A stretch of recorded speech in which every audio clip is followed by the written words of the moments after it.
ہلاک ہو گیا. کہ کیا ہوا؟ کہا اگلا روزہ شروع ہو گیا کیونکہ تیری آنکھ لگ گئی. تو انہوں نے کہا چلو کوئی بات نہیں، لیکن ظہر کے وقت بے ہوش ہو گئے.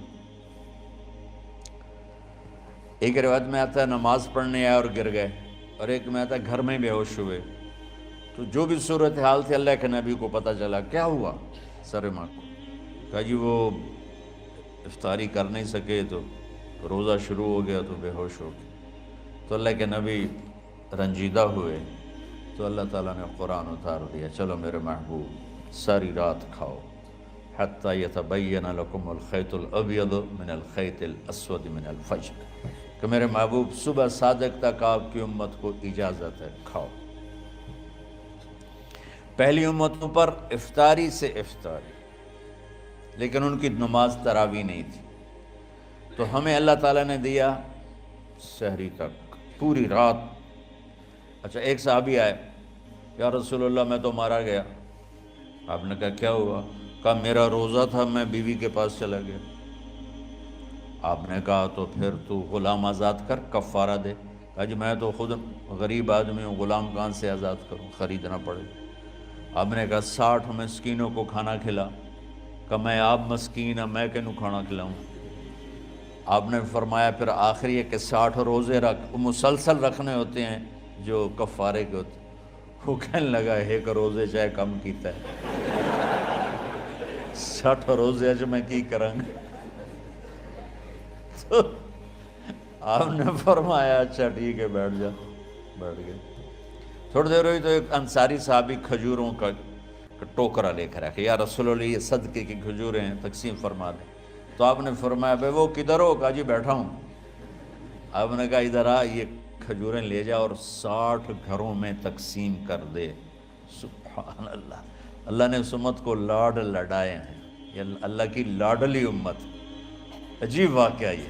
کہنے لگا یا رسول اللہ، اللہ کی قسم مدینے میں مجھ سے غریب کوئی نہیں، آپ ایسا کرو یہ میرا کفارہ مجھے ہی صدقہ کر دو. تو آپ اتنا ہنسے کہ یہ آخری دانت نظر آنے لگے. بہت کم ایسا ہوتا تھا. فَضَحِكَ حَتَّى بَدَتْ نَوَاجِذُهُ، ایسا ہنسنا آپ کبھی کبھی ہنستے تھے کہ آخری دانت پورا منہ کھل جائے. تو آپ اتنا ہنسے کہ آخری دانت تک نظر آنے لگے. تو آپ نے کہا اچھا جا لہ جا تیرے واسطے، لیکن یہ صرف تیرے لیے اور کسی کے لیے نہیں ہے. تو جب ایسی خیانت ہوئی تو اللہ تعالیٰ نے دوسرا حکم بھی اتار دیا، باشروہن، کہ تمہارے لیے بیوی بھی حلال ہے، کھانا بھی حلال ہے جب تک صبح صادق نہیں ہو جاتی. لیکن اللہ نے ہمیں ایک نماز عطا فرما دی جس کو ہم آج صلاۃ التراویح کہتے ہیں. میرے نبی کے زمانے میں اسے قیام اللیل کہا جاتا تھا. تراویح کا نام کب پڑا اس کا تو مجھے پتہ نہیں، کہیں نہ کہیں لکھا ہوگا، لیکن صحابہ کے دور میں اس نماز کا نام تھا قیام اللیل. اس لیے حضرت عائشہ رضی اللہ تعالیٰ عنہ کی روایت ہے نا، جس سے 8 رکعت والے حضرات استدلال کرتے ہیں کہ رمضان اور غیر رمضان میں اس کو امام بخاری نے قیام اللیل کا ہی عنوان دیا ہے. آپ نے 11 رکعت سے زیادہ نماز نہیں پڑھی. ایک ضعیف روایت میں ہے کہ آپ نے 3 دن پڑھائی نماز. یہ تو صحیح روایت ہے. کتنی رکعت پڑھائی؟ تو ایک ضعیف روایت میں ہے کہ 20 رکعت پڑھائی. اچھا ضعیف روایت سے عبادت ثابت نہیں ہو سکتی حکم شرعی. تو جب حضرت عمر رضی اللہ تعالیٰ عنہ نے سب کو، اب میرے نبی کے دور میں 3 دن کے بعد آپ تو آئے نہیں کہ کہیں فرض نہ ہو جائے، تو صحابہ اپنے طور پر قرآن سنتے تھے ٹولیوں میں. صدیقی دور میں 2 سال وہ فتنوں میں گزرا، تو اس میں بھی اسی طرح چلا کہ ٹولیوں میں ہوتے تھے. حضرت عمر رضی اللہ عنہ کے زمانے میں حکومت مضبوط ہو گئی، طاقتور ہو گئے. تو ابتدائی سالوں میں نہیں، چند سالوں کے بعد اب مسجد میں تشریف لائے تو لوگ اس طرح کوئی 4 ادھر 4 ادھر 5 ادھر 10 ادھر 20 ادھر.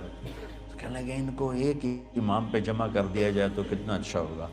تو آپ نے سب کو اکٹھا کیا اور ابی بن کعب رضی اللہ تعالیٰ عنہ کو امام بنایا اور سب کو ایک نماز پہ جمع کر کے 20 رکعت کا حکم عطا فرمایا. تو حضرت عمر کا یہ عمل اس حدیث کو مضبوط کر دیتا ہے کہ چونکہ میرے نبی نے کہا علیکم بسنتی و سنت الخلفاء الراشدین من بعدی، کہ میری اور میرے خلفاء راشدین کی سنت پر مضبوطی سے عمل کرنا۔ تو حضرت عمر کا جو 20 رکعت طے کرنا ہے، اگر ان کا اپنا اجتہاد ہے تو بھی ہمارے لیے عمل کے لیے کافی ہے، اور اگر ان کو یہ یاد ہے کہ میرے نبی نے 20 پڑھی تھیں تو اور زیادہ اچھی بات ہے۔ لیکن بہرحال جو 8 پڑھتا ہے ہمارا اس پہ بھی کوئی اعتراض نہیں، چونکہ وہ بھی حدیث کے ساتھ بات کرتا ہے، اور باقی پوری امت 20 پڑھتی ہے، ان پر بھی اعتراض نہیں۔ میں ایک جگہ سے گزر رہا تھا، نماز کا وقت ہو گیا، اہل حدیث کی مسجد تھی، میں وہاں نماز پڑھنے چلا گیا تو ایک بہت بڑا اشتہار لکھا ہوا تھا، 20 تراویح ثابت کرنے والے کو 5 لاکھ روپے انعام۔ کہ کس قدر بے وقوفی ہے اور کس قدر احمقانہ یہ امت کی باتیں ہیں کہ 20 تراویح، سینکڑوں سال سے امت کا عمل 20 تراویح آ رہا ہے۔ تراویح کا نام جو پڑھا، مجھے یوں لگتا ہے کہ اہل مکہ، یعنی اہل مکہ جو تھے نا، وہ 4 تراویح پڑھ کے ایک طواف کرتے تھے، تو وہ آرام کے لیے ہوتا، ترویحہ آرام، تھوڑی دیر کا آرام۔ تو 4 تراویح کے بعد ایک طواف کرتے تھے، وہ چھوٹا سا طواف 10 منٹ میں ختم ہو جاتا تھا، اور پھر 4 تراویح پڑھتے تھے، پھر طواف کرتے تھے، پھر 4 پڑھتے تھے، پھر طواف کرتے تھے۔ یہ صحابہ کے تھوڑے بعد کے دور کی بات۔ تو مدینے والوں کو پتہ چلا کہ مکے والے تو یہ کرتے ہیں، وہ کہنے لگے اساں کی کریے؟ انہوں نے کہا اسی 40 تراویح پڑھیں گے، 40 رکعت، وہ 40 رکعت پڑھتے تھے۔ تو نوافل میں کوئی سختی نہیں کہ بھائی 8 سے زیادہ نہیں پڑھنی، بدعت ہو جائے گی، اور 20 پڑھنا بدعت ہے، یہ سب جہالت کی بات ہے۔ اور یہ 8 پڑھ رہے ہیں یہ غلط ہے، یہ بھی حماقت کی بات ہے۔ جو صحیح حدیث سے دلیل پکڑ کے کوئی عمل کرتا ہو تو بھائیو اس سے بحث نہ کیا کرو، مناظرہ نہ کیا کرو، یہ بہت نادانی والی بات ہے۔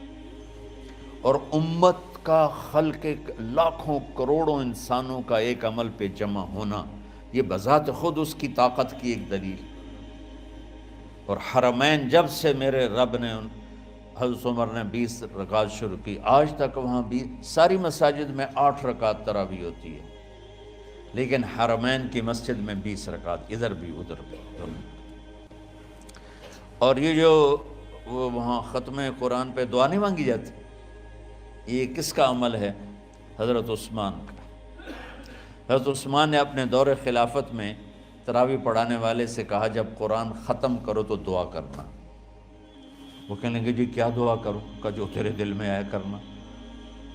تو ختم قرآن کی رات تراویح کی آخری رکعت میں من الجنت والناس کے بعد دعا کے لیے ہاتھ اٹھانا، یہ حضرت عثمان رضی اللہ تعالیٰ عنہ نے اس کو زندہ فرمایا۔ اور امام دعا کرتا تھا 1 منٹ 10 منٹ 20 منٹ جتنے بھی، اور پیچھے لوگ آمین کہتے تھے۔ وطر کی جماعت نہیں ہوتی تھی، وطر کو باجماعت حضرت مولا علی رضی اللہ تعالیٰ عنہ نے شروع کی کہ وطر کو بھی باجماعت پڑھا جائے۔ تو یہ ان کی سنت ہے کہ وطر کو باجماعت پڑھا گیا۔ تو اب یہ لہٰذا یہ سارے سنت جو کام ان خلفاء راشدین سے ہوا وہ بھی سنت ہے۔ تو اللہ نے ہمیں ایک عبادت دے دی کہ میرا قرآن پڑھو اور سنو۔